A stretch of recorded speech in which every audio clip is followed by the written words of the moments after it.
दिल्ली विधानसभा में आम आदमी पार्टी के विधायक अमानतुल्लाह खान ने सदन में अपनी ही सरकार के खिलाफ कार्रवाई को लेकर तीखा बयान दिया। उन्होंने कहा, हम 22 विधायक हैं, जिनमें से 21 को आपने सदन से बाहर भेज दिया। ये बयान उस समय आया जब विधानसभा अध्यक्ष विजेंद्र गुप्ता के आदेश पर आपके कई विधायकों को सदन से निष्कासित कर दिया गया। आप विधायकों का आरोप है कि ये कार्रवाई विपक्ष की मिलीभगत से की गई है ताकि उनकी आवाज को दबाया जा सके। निष्कासन के विरोध में आप विधायकों ने विधानसभा के बाहर प्रदर्शन किया और इसे लोकतंत्र के खिलाफ साजिश बताया। शुक्रिया कि आपने मुझे इस मुद्दे पर बोलने का मौका दिया। 22 हम विधायक हैं, 21 को आपने जो है वो सदन से क्या बल्कि विधानसभा से बाहर भेज दिया। और ये शायद 10 साल हम लोग भी सरकार में रहे, आप भी थे और आप तो कई मरतबा टेबल पर भी खड़े हुए, लेकिन कभी ऐसा नहीं हुआ कि विधानसभा के परिसर से बाहर। एक मिनट में कभी आपको कोई स्थिति स्पष्ट कर दूं।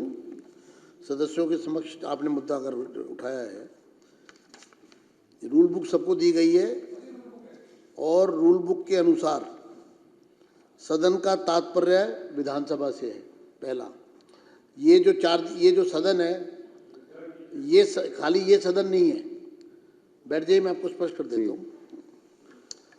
सदन का अर्थ है दिल्ली विधानसभा का पूरा परिसर। आगे डिफाइन किया गया है, वो भी पढ़ देता हूँ।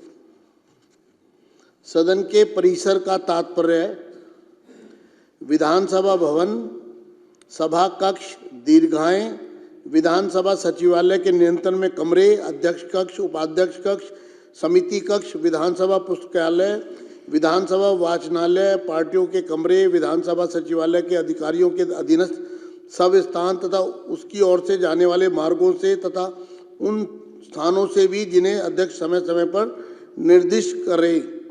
यानी कि जब कोई भी सदस्य मार्शल आउट होता है सदन से, तो रूल बुक कहती है कि वो प्रेमाइसिस से बाहर जाएगा।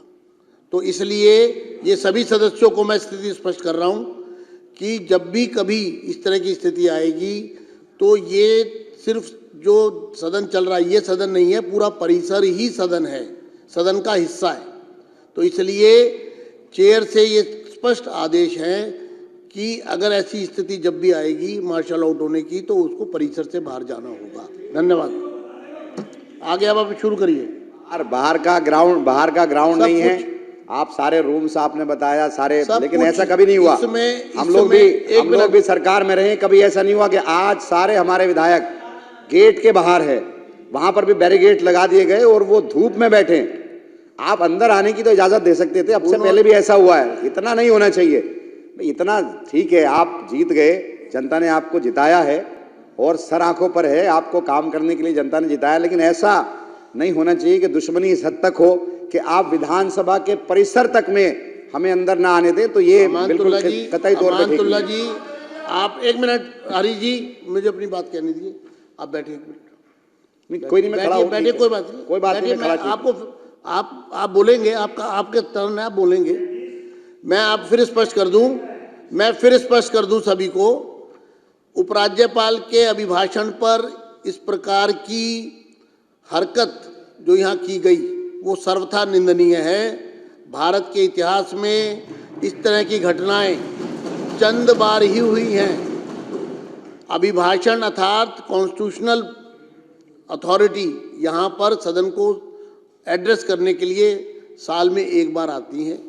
उस समय ना कोई वाद विवाद होता है, ना कोई सदन चल रहा होता है, वो सिर्फ अभिभाषण के लिए ही समय तय होता है।